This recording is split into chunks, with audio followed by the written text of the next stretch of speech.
this audiobook, we are telling a true story that quietly dismantles one of the most comforting assumptions people hold, that danger looks dangerous. This is a story about proximity, about familiarity, and about how easily trust can be weaponized. It is the story of Anne Rule and the man she believed she knew, a man who worked beside her, spoke kindly, volunteered to help others, and whose name would later become synonymous with terror, Ted Bundy. In the early 1970s, Anne Rule was navigating a demanding period of her life. She was a single mother raising 4 children, working tirelessly to keep her household afloat. She had a background in law enforcement and had recently begun building a career as a crime writer, but success was uncertain and money was tight. Like many people struggling to balance responsibility and ambition, she took on additional work.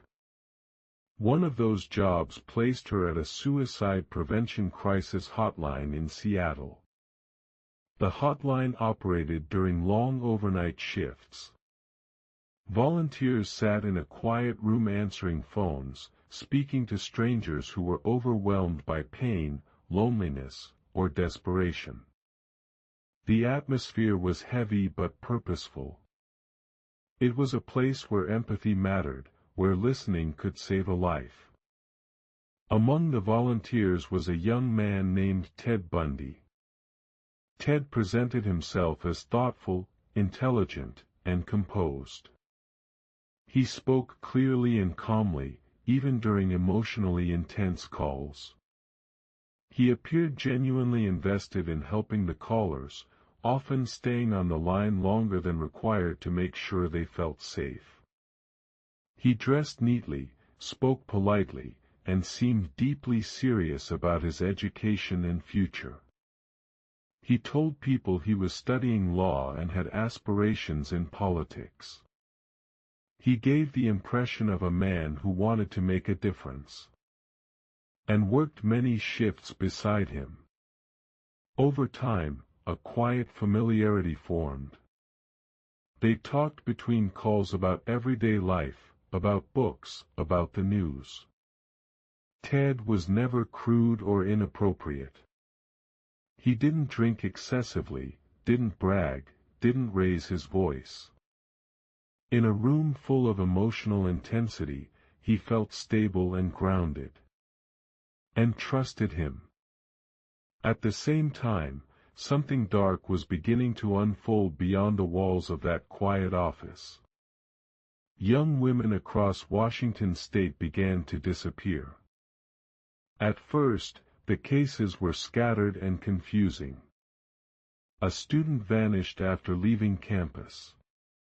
Another disappeared after being seen near a parking lot.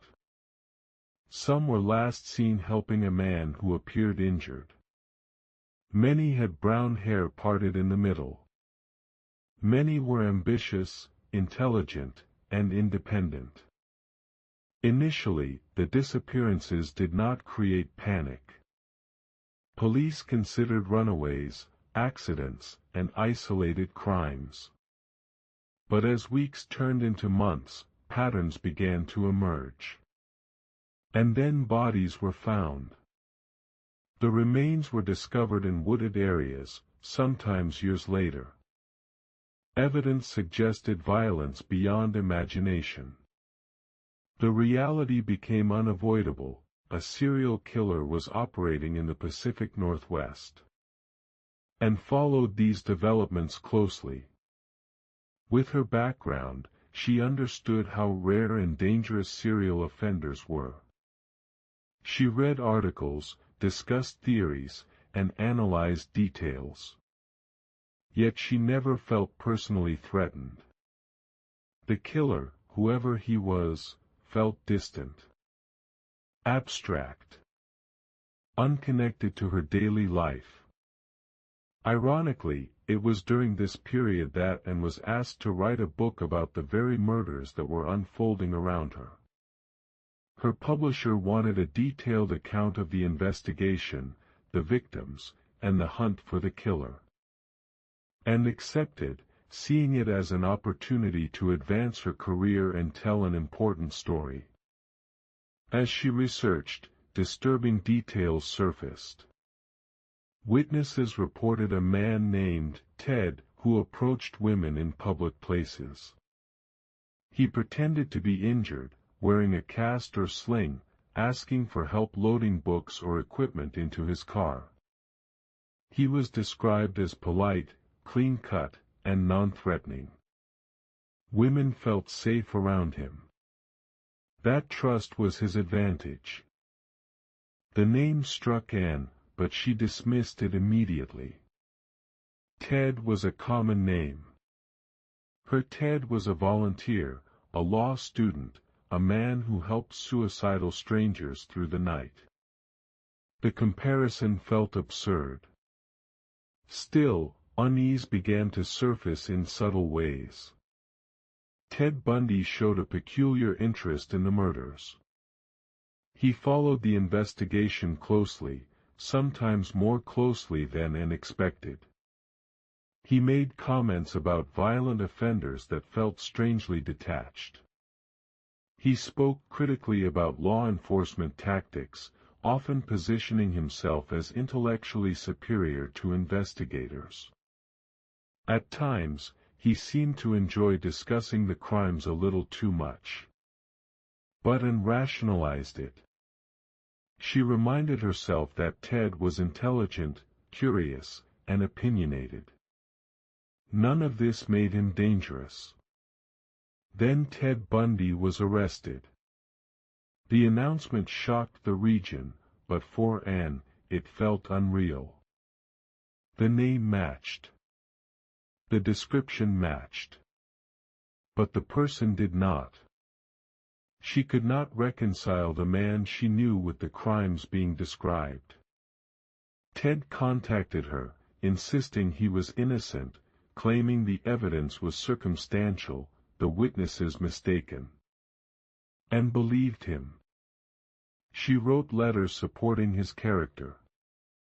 She spoke publicly about his kindness and dedication. She trusted her own judgment more than sensational headlines. After all, she had worked in law enforcement. She knew wrongful accusations happened. But as the trial progressed, the evidence became overwhelming. Survivors identified Ted Bundy as their attacker. Physical evidence linked him to victims. His alibis collapsed under scrutiny. The image Anne had clung to began to fracture. And when Ted escaped custody, twice, the truth became impossible to ignore. During his escapes, Ted killed again. The scale of his violence grew clearer with each revelation. He was not a man driven by impulse or desperation. He was methodical, calculating, and deeply manipulative. He enjoyed control. He enjoyed deception. His charm was not accidental, it was a tool. And Rule found herself in an agonizing position. She had been deceived not briefly, but deeply. She had shared space with a predator. She had defended him. She had trusted him with the same instincts she relied on professionally. As she rewrote her book, it transformed. It became not just a record of crimes, but a personal reckoning.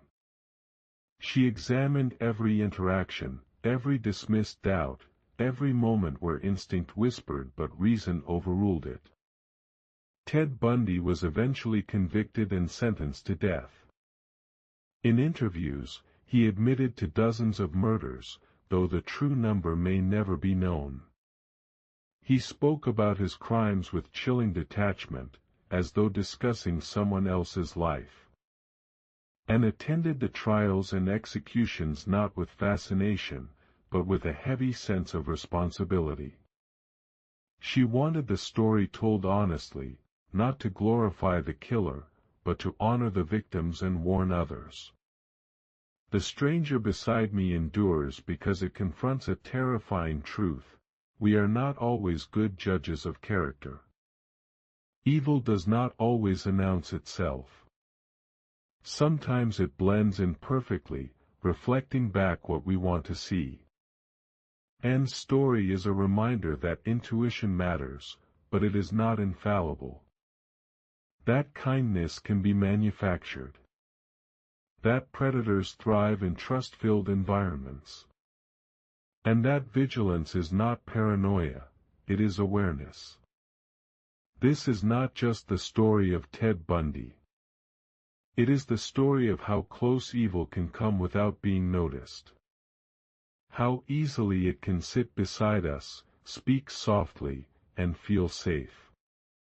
And how devastating the cost can be when we assume that monsters must look like monsters.